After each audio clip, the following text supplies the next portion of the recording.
mean this was some sort of a game?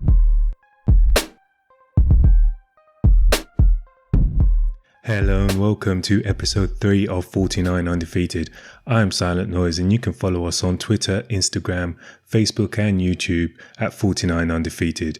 You can go and check out the website at www.49undefeated.com or give us a shout. I'm on social handles at I am Silent Noise on all the same places. So let's get into it. This week there's no rules. I'm probably gonna start off at things a little bit different this week. I'm gonna start off with the player ratings because we all saw the game. We all know how it went.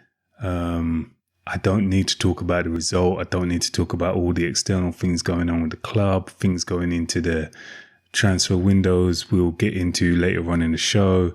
But, I ain't going to go break down this game bit by bit because we all saw it. We were all embarrassed as Arsenal fans. And I mean, even to record this myself, it's taken me the best part of a couple of days just to clear the head and just to get what I want to say right, because I don't want to just vent and just go off on the team like how it's easy to do at times like this. But yeah, let me start off with the player rating and just we'll see how things progress and how we get on during the show. So start things off. I'm going to kick off with Leno, and yeah, I mean, you concede 5 goals and you're probably thinking the goalkeeper's had a howler, but he stopped it from being about 10-0 easily. So in terms of the goals that went in, boy, apart from maybe the first one, where, the ball comes into the box after some poor marking by the defenders, which we're going to get down to. But in terms of the goalkeeping aspect, I would prefer my goalkeeper just to come out. It's not like it's dropping miles away from the goal. It's in the 6-yard box or thereabouts. Just come out, claim the ball, punch it away or grab it, do whatever you can. But as a goalkeeper, you got to just command the box a little bit and just come out there and help the defense. So yeah, that's the only goal I can really say is his fault. Like I said, the majority of the other stuff, he kind of kept the scoreline down. I know there was a Sterling header late on in the game. I think Torres ran on goal late on in the game as well, and it could have been a hat-trick for him, but he stopped a few things. But man, yeah, let me get into the rest of the back four, back five. I don't even really know what was going on with this lineup, to be fair. Kolasinac coming into the team. Boy, I don't even know where to start. Let me just go back to the lineup. I'll start with Tierney. I can't even give anyone a high rating this week. It's just shambolic. Really, really poor. It's not even like people should have been caught at positions or anything like that, because we weren't even on the front foot to go up the pitch. Tierney, I can't even give him more than a 3. When I think back on the first goal, he's there. He's there with the man to start off with, and then I think it's Smith Rowe comes to help him out, and then it's like both of them are just kind of just chilled out, and it's almost like both of them don't really know what their role is, who should be doing what and what at what time, and marking which man. So they both kind of leave each player, and the ball comes in, and it's 1-0 down, and I think that was like in the 11th minute of the game. And then from there on, it didn't get any better. None of the guys in the back, none of the guys in the team had a good game, but the back, Jesus, it was poor. It was really poor. Kolasinac. So wait, I think I give Tierney about a 4. Kolasinac, I don't even know what he's brought in to do. I don't even know what kind of instructions he could have went on that pitch with, or why he's even coming onto that pitch. Like, we're talking about a guy who last year couldn't get in the team, so we just sent him out on loan. If we could have terminated his contract or someone could have bought him, he would have been gone. All summer, it's looked like he's heading out the door. And out of nowhere, he comes in and plays the cup game against West Brom. And I'm thinking, okay, just to rotate the legs for the league. Obviously, he's not going to be featuring in the league.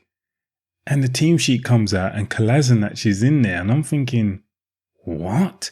So then, even after seeing his name, I'm thinking, okay, maybe Tierney's going to play the third centre-back, almost like what he does for Scotland. And Kolasinac is going to be the guy on the wing. We know he's not great going forward, but we know he's worse defending. So he must be brought in there to go forward at least. But no, he's in the back three or back five, however you want to call it, with Holding and Chambers.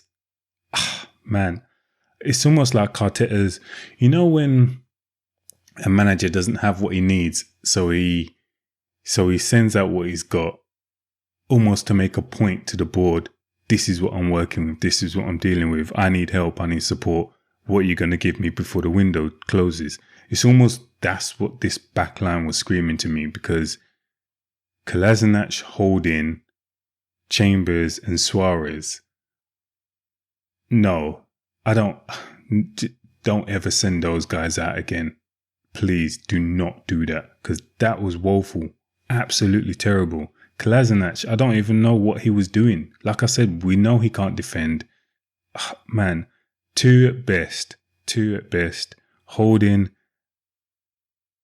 again, I'll give this guy about 2 or 3. 3 if I'm being generous. I could easily just give him a 2. 2. Holding did nothing. I can't even remember one good thing he did throughout this game. I can't remember anything he was doing in this game. It was poor. Absolutely poor. Chambers, 1. This is the kind of game that, boy, he needs to be sitting out. I know Mari had a torrid time in the last couple of games I was talking about, but Jesus, Chambers, what was you doing? Unlike virtually, he has not started this season well. I think he played at right back first game. Then he's come in playing centre back. Each game he's played in, it's been poor, so poor. Man, this game, how you're letting Gundogan, like, how is he winning that header and scoring that goal that early in the match? Was that Gundogan? Or am I mad? Yeah, Gundogan scored the first goal 7 minutes in. How is he even getting that off the back of Chambers? Chambers has no idea what a centre-back should be doing. And again, why is he there? Why is he playing there if it's not for the manager? Boy, yeah, 1. Suarez, 1. Like, again, what are you doing? The guy's positioning is all out of sync. Like, if they're trying to hold their line, Suarez is playing everybody on. If they're trying to step up, Suarez ain't got a clue what's going on. He can't jump high enough to head the ball half the time. He's not even passing the ball out when we're under pressure. I don't even know what he's bringing to the team. And Arteta's gone on record in the past and said he's the most technically gifted right back we have in the team. Whoa.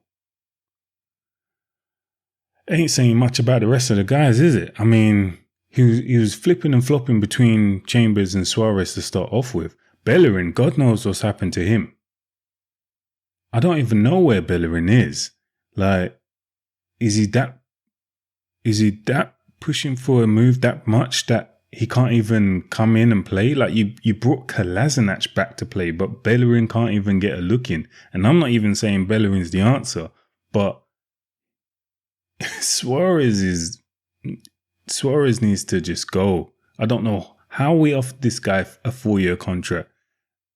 It's nuts. It's absolutely nuts. Yeah, definitely a 1 for him as well. Xhaka,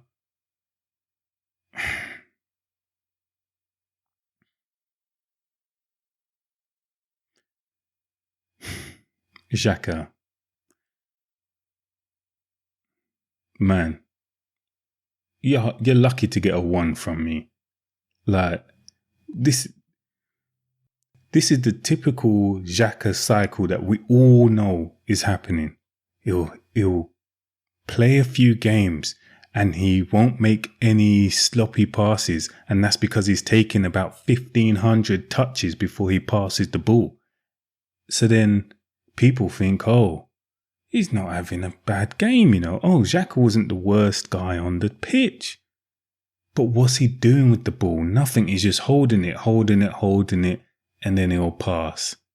And then our progressive football's our attack is all dead. And then he looks good, but the team suffer and the team looks and then he'll have games like this where it's literally like, I don't even know if I can blame him. I'm trying my hardest to not blame him as much as I can throughout the season, but he didn't pick himself and he didn't decide to put himself in a one-man midfield, because that's what this formation looked like to me. I can, like, on paper, I think I was seeing like a 5 at the back or 3 at the back with the wing backs, and then a 5-4-1 or something like that. That's not how it was looking to me on the screen. I was seeing Aubameyang up top.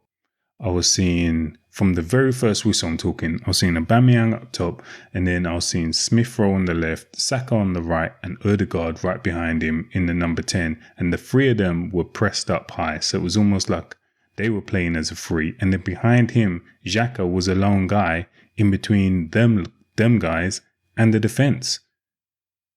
And I'm like, what? You're playing a 5-1-3-1 or something of that making. Now, obviously, with us being in possession of the ball, that could all change. But to start off with, that's what I was seeing. And straight away, I was just like, well, this ain't going to work. Because Xhaka he's going to suffer in the game. He's going to get outran. And then he's going to try and overcompensate. And then we get challenges like this, which get him sent off. And I'll go on to the sending off because I'm seeing a load of things on, oh, Paul Pogba's challenge is just as bad, or the guy from Burnley, his challenge is just as bad. But I don't care about those guys. I don't business about what those guys are doing. What I care about is Xhaka sliding in for a ball that's going out for a throw. Like, well, it went out for a throw, but they weren't close to our box. We weren't close to their box. It was in a nothing area of the pitch. And he's sliding in 2-footed for this ball that is just like, but why? I don't understand why you're doing that at this point. Like, what danger are you seeing where you need to do that right now? It was madness. And then he's complaining. I don't care about all of that. Don't give the referee opportunity to make that kind of decision. The referee was about to pull out his yellow. He saw Xhaka, he pulled out his red. Who cares? Like, we all know what Xhaka's about. At the end of the day, he'll go through the same cycle. He'll go out the team for 3 games. Arteta might keep him out for maybe 5 while he's tried something else. And then he's going to come back in the team. And like I said, he's going to play these safe passes to make himself look good, and the team suffers. Everyone bigs him up again. Oh yeah, we've extended his contract and he's looking mighty fine. And then he will do something like this. I'm just, you know what? I think in those 3 games we've got Burnley, so I'm glad.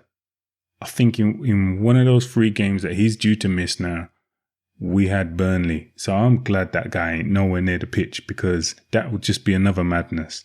So yeah, for me, he's lucky. If I was going to give him a 0, I'll give him a 0, but I'll give the guy a 1, and he's lucky at that. But again, I will touch on it a bit later, but is that him or Arteta? Like, Arteta's put him in that position. That shape up did not look good to me from the get-go, and I just thought, this is the kind of game that Xhaka is going to get sent off on, because Man City are just going to run around him and he's just going to get stressed. And whenever he gets stressed, that's it. He loses it. No one can stop him. Boy, Smith Rowe,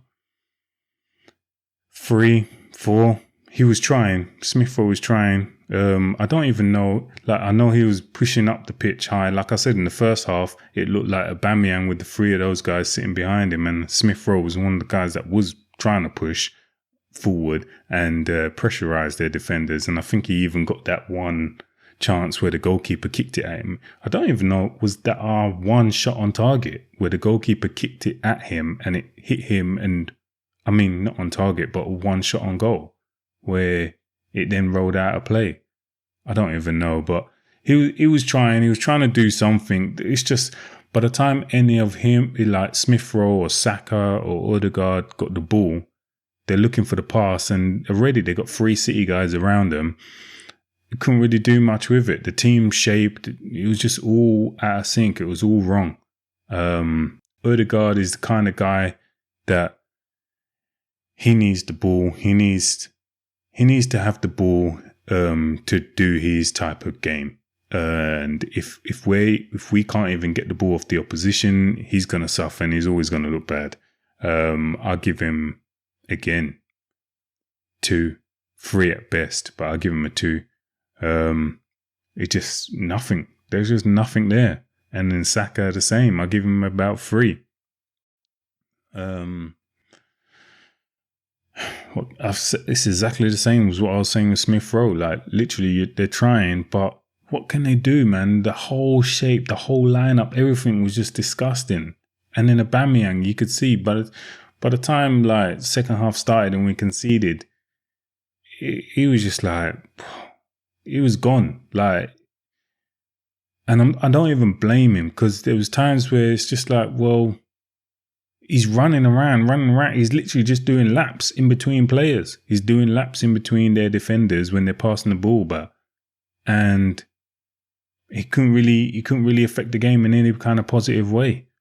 So again, Aubameyang, I'll give him a 3. Easily could be a 2. It could be 2s and 1s to everyone. Any one of them could be interchangeable and could be 2s and 1s.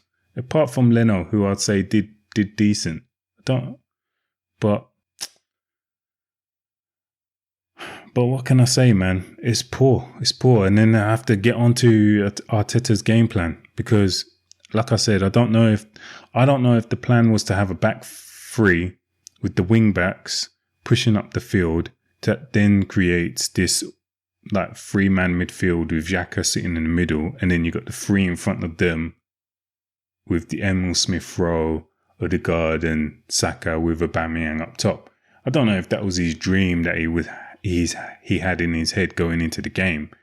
But even if you was gonna do that and play this kind of system, then why not keep Mari in the team for this one more game? Like, it's our last big game before the international break. So why not keep Mari in the team with Holding, and then bring Tierney in as the third centre back on the left hand side, and then even play Kolasinac out as a wing back, and play your Suarez as a wing back, or even change that and bring Tavares on and play him as a right back, and play Tierney as your left wing back or whatever, or even Maitland-Niles, bring the guy out of the cold and play him as the right back, and then build your team there. But Kolasinac coming into the team, no, what? No, I'm sorry. It's almost like I said, he's just going through the motions and just saying, look, this is what I got, this is what I'm working with, help me out. What are you gonna do before Tuesday 11 o'clock? Because I can't see him putting out a team like this thinking, yeah, we're gonna even hold to get a 0-0 with this kind of back lineup. And it showed from when they got that goal in the 7th, 8th minute, whatever that was. The team shrank back in itself and just started to defend. And then it was a back 5 with the 4 in front, and no one knew what they were doing. No one knew what they're doing. Xhaka didn't look like he knew where he was supposed to be. Smith Rowe wasn't sure how deep he should be dropping in. Neither Saka. Odegaard was just absent. and the back line were all over the place. Nobody wants to actually take ownership and do something with the ball when it's coming in. The amount of times they're just lofting balls over these guys' heads and none of them are actually saying my ball and headering that ball and knocking it out. It's unreal. All of them. Holding, Chambers, Kolasinac, Tierney, Suarez, like the amount of last-ditch volleys away, going to nowhere. And because all of them are just stressed and pressured. And that has to come from the manager. I'm sorry, but certain things you just got to know your players. Know your players and make your tactics work. The fact that within the first 5 minutes of this game, the ball's going out to Leno and Leno's booting it long. And we all know the same cycle. It's going to go up to Aubameyang. Aubameyang's probably either going to win the header or not win the header. It'll fall to the defenders, who's going to ship it back to their goalkeeper, and he's just going to put his foot on it, take his time and roll out a pass. Why are we doing that? Like, what is the plan? Like, if we're not going to... If we're going to be pressuring them and pressing their team, then we need to do that as a team and as a unit. You can't just be the front four guys pressing and then the midfield staying there, because that's exactly what we saw for, what was it, the third goal, where the ball went from Edison to Grealish in a matter of seconds, and Grealish is running at our defence. Like, our front players pushed forward to press the ball. Everyone else sat off, gaping hole. Edison just looked up and just went, oh, right down the middle of the pitch, there's someone. Bang, played the pass, in on goal. Grealish is just having fun. He's running at Chambers, and Chambers looked like he didn't even own his legs. Like, bam, little tap in for what was it? For Torres, I think. Oh, for Jesus. Little tap in for Jesus. Man, it's just like you have to work on that and do that as a unit. But if you're not going to play that, then we need to be playing at the back and have a bit of confidence in what we're doing. Like, you can't just, there's no point the ball getting rolled out to Chambers or Holding. He knocks it to Kolasinac or Chambers. They knock it to Tierney. It comes back to Leno. And instead of him going short again and having the confidence to do that, or play that mid-range ball where he's picking out a Saka or a Smith Rowe who's pulled out to the wing, then there's no point going long to Aubameyang when you got no runners around him to kind of get the knockdowns. He's literally just gonna either head it and it's gonna fall to their team, or their team's gonna get it and they're just gonna recycle the ball. Like, what was the game plan? What was we trying to do? That's what I think miffed so many Arsenal fans. It was just like, what was the game plan? What are we looking to do in these kind of big games? Because if we're literally just knocking the ball about aimlessly, hoping and praying that the opposition can't muster up a decent chance on goal, then we're screwed. We're absolutely screwed. And I think that was the most heartbreaking thing about this whole performance, is that it just looked like there was no idea, no game plan, no plan A, plan B, C, D, nothing. It just looked like a bunch of lads going out there and hoping for the best. And it's like, well, what are you doing during the week in terms of preparing for this? Because coming into the season, I think a lot of fans had a bit of optimism at the fact that, okay, we don't have European football, but what we can do now from this situation is work on our game, work on our play, see who we're playing next week, and have the whole week to prepare for this game and work on it, and work your triangles, work your passing and your patterns of play, and work your set pieces. But we're not doing any of that. It just looks like we're trying to just stop the flow and stem the other team. But then when we get the ball, the players it must be that they just have too much going on, too much instructions, or not enough instructions. I can't tell, man. Like, certain times I look at Smith Rowe and I'm like, I know you're doing your thing out there, but what are you being told to do in terms of positioning, or in terms of when this player's doing this, you must go and do X, Y, Z? Same with Saka. What is he being told? Like, even the back line. I mean, the back line's been chopping and changing so much that all of them must be thinking, who am I playing with today? Who can I trust? Like, who do I have this relationship with? Because, man, I don't understand. And I think that's what a lot of us are all wondering. What is happening? What is the game plan, Mikel? Because we can't see it. We can't see it, man. And it's a worrying thing if all the fans, even the ones who were behind you, the ones who gave you a bit of grace after we won the FA Cup and the Community Shield, even those ones, if you start to lose those ones, man, then it's just like, what are we doing? These questions are going to be non-stop. And boy, it's just tough, man. It's really tough. But we as fans, we're trying to support. I mean, you've seen them on the TV. We as fans are doing what we can.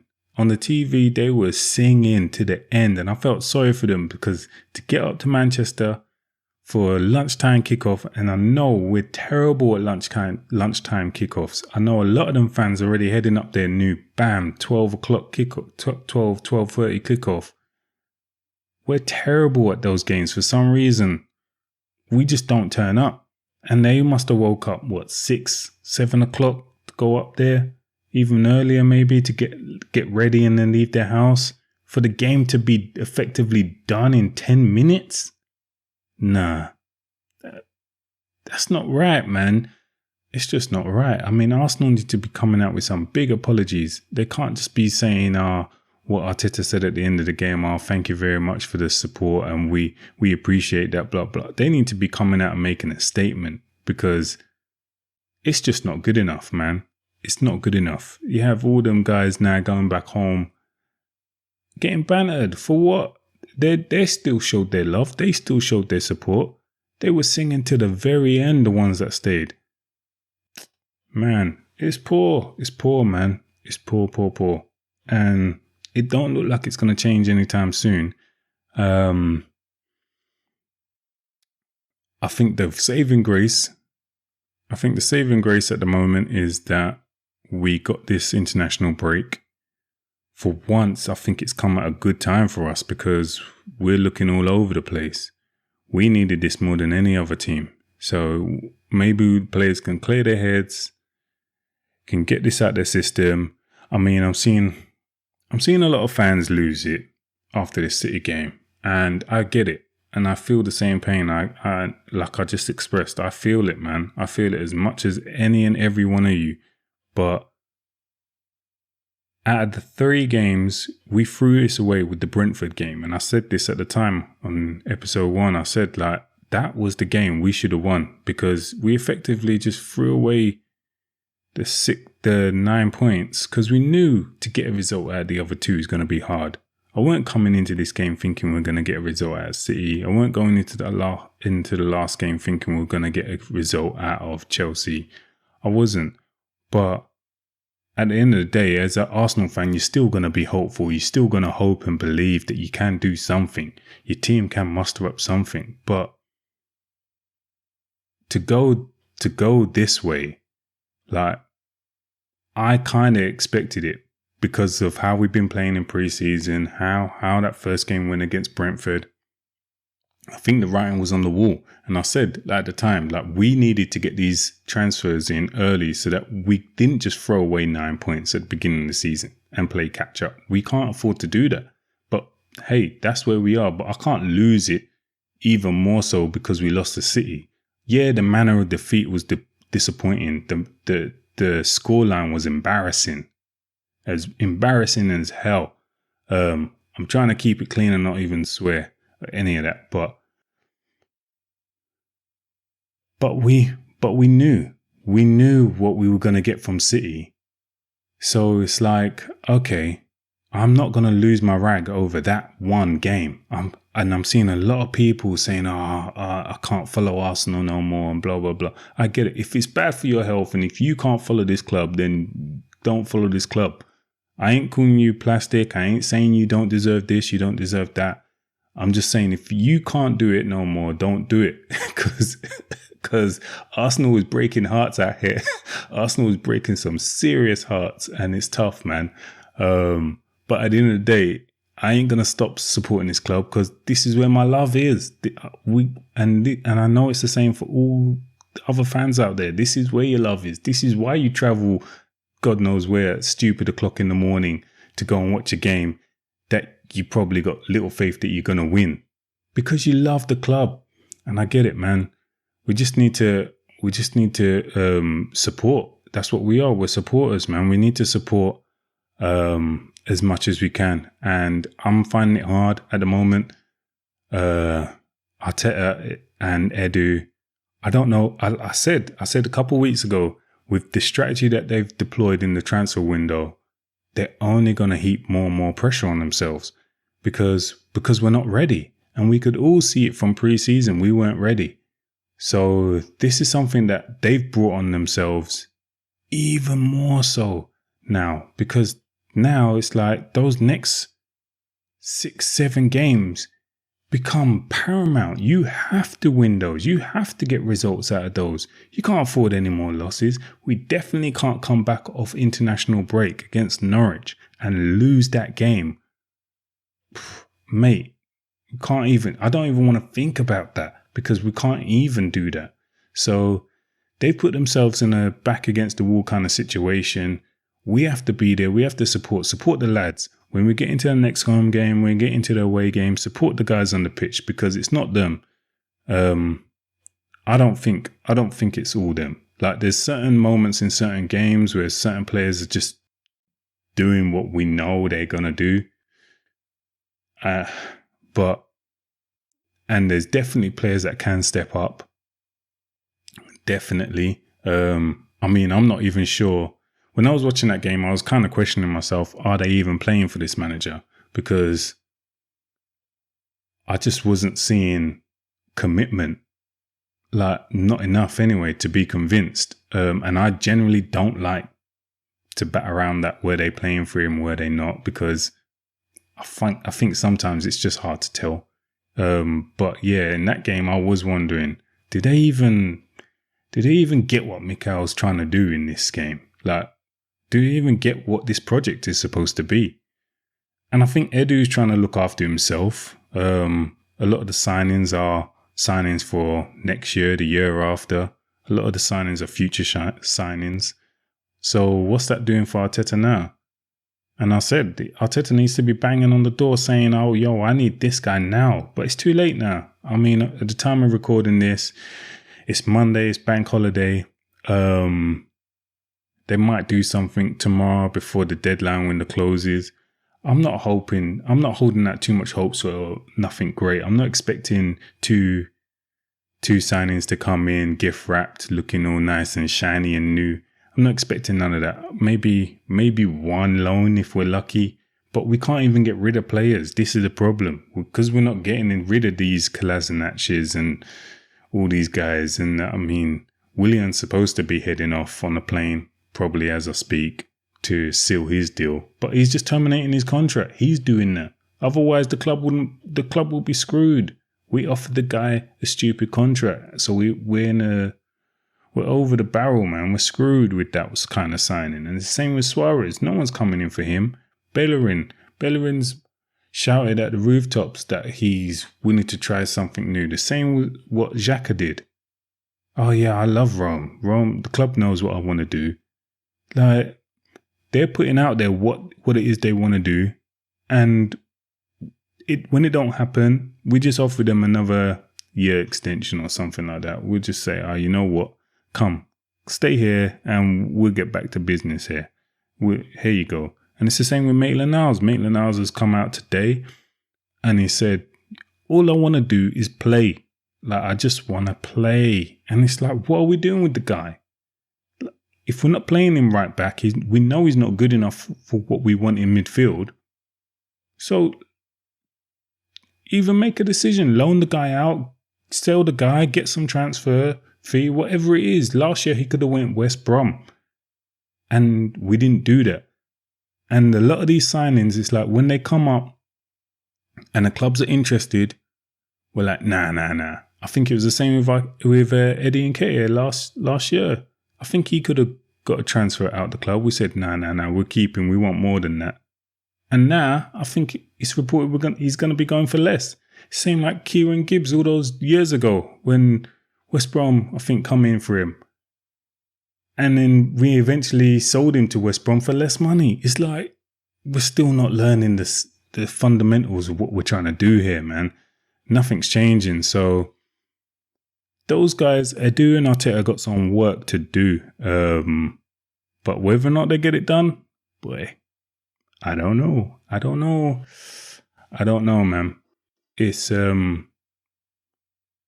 or not they get that done, boy, I'm not holding that too much. I'm not holding that too much hopes, unfortunately. But yeah, I mean, to give a bit of balance to the situation, I guess got to mention, of course, there were people out. There was Bellerin. I don't know if he was sick or if they're just not playing him. Partey, Pepe, White was missing still. So there's a handful of people. Aubameyang's only just come back. Lacazette's only just come back. Odegaard's only coming back into the team. I think he had one training session. I don't know. But I'm not even trying to give excuses to that kind of a performance because there was just nothing in there. The people that come off the bench, I don't even want to get into the ratings because, like I said, Lacazette, what can he do in a game like that when we've already gone a man down and we're about 3 or 4 goals down? Nothing. He can't do nothing. Ainsley Maitland-Niles just come on just to save all the guards' legs because what are we doing? Yeah, there's nothing happening there. So I don't know. These guys need to knuckle down in this international break. I hope a lot of them are not going anywhere. Selfishly, obviously, because I need these guys working with Arteta, and they need to be formulating some style of play because at the moment it's looking disgusting. And I think a lot of fans don't even realize it until we're playing them. Like I think a lot of City fans or a lot of United fans or Liverpool fans probably watched that game at lunchtime and was like, God damn, what happened? What's happened to Arsenal? Because they're not watching us week in, week out. Whereas all us fans are watching us week in, week out, and we're seeing this mess. And we're seeing it spill out publicly in social medias. We're seeing Edu not managing himself correctly in the public eye, and we're seeing Arteta giving press conferences but lacking any kind of conviction that we can root behind and believe in now, because it just sounds like just noise. And the moment a manager comes and speaks now, and I'm not even fussed to listen to what you got to say, which I think we're in with a lot of fans at the moment with Arteta, then it's trouble. Because if the fans don't even care what's coming out your mouth now because they know it's garbage, then what's the point? What's the point, man? It's only a matter of weeks before you pack up. And I think with the cameras gone behind the scenes, we're obviously in the forefront of a lot of fans. Every time a bad result happens, a lot of fans are quick to jump on the bants and all that kind of stuff. And look, I get it. I was the same with Tottenham when they were doing it. So totally get it. But I think this board might be pressured to act now because there are these cameras behind the scenes. It might be like, okay, we need to be seen to be more proactive than what we are, because we need to give this impression to the fans when this Amazon documentary comes out. And look, it's all speculation, obviously, but I don't see much happening from behind the scenes, man. And this is what's frustrating all the fans, man. So, yeah, like I said, I'm not going to go too deep into the analysis of the game because we all saw it. You saw it. I saw it. It was bad, man. It was dreadful. It was one of those things where you just literally, you're watching it and just thinking, just end, please. Just end now because I can't take it. Another rundown in Manchester. Like, How many more times Arsenal going to be whipped like this in Manchester? Nah, man. This is what we sacrifice so much for, you know. Leaving Highbury, selling certain players that we all loved, not getting certain players back when we put it in the contract we could get them back. Like, this is supposed to be the promised land. And it's almost like we've just reached the other side of the peak and we look down and we're like, oh, sugar. Our grass is mud. This is trash we're in right now. Top trash. Boy, just all the supporters, all the fans, just keep your heads up, man. Go and take a break. Enjoy your international. I mean, from after this game done, I was just thankful that it was Carnival weekend. I ain't obviously gone to Carnival, lockdown and whatnot, but I'm just thankful that I got family, friends. I can just bang out some music, chill out, relax, clear the head. Like I said, it took me a good couple of days just to sit down before I could even switch the camera on because, boy, I just needed a collaboration and fix up because the Arsenal stench was just, it's too much. That was too much bounce, too much stress. So you guys, you do the same. Get your head right. Enjoy the week that we're not playing no football. And let's hope that by the time these guys come back off international break, we can just start our season. Score a goal. Score a goal, please. Keep a clean sheet. Get this goal difference from -9 up because what? Arsenal -9. What on, man? This is nuts. Bottom of the league and Tottenham are top of the table. Sort it out, lads. Sort it out because we can't go through another one like that ever. Well, I'm saying ever. We know it's coming. We know when we get Liverpool and United, it's going to be all the banks is going to be back there. But come on, guys. Just please give us something. Give us something to shout about. Score some goals. At least score some goals. We ain't seen a goal. Shoot on sight and score some goals. That should just be all the banners. Everyone just should be singing score a goal. Because if we're still reported to be chanting opposition's goals, which we wasn't, but man, eventually I think it might get down to that stage. If we need to score a goal. Norwich, let's just batter them. Absolutely put them in a spliff and batter them. Finish them and let's get the season started because we all need to move on, man. And that's it. I'm not going to go too much into anything else. Like I said, I'm Silent Noise. You can follow me on all the socials or you can go and support the channel and follow us at 49 Undefeated. All right. Enough love. Peace, man. Take it easy. One.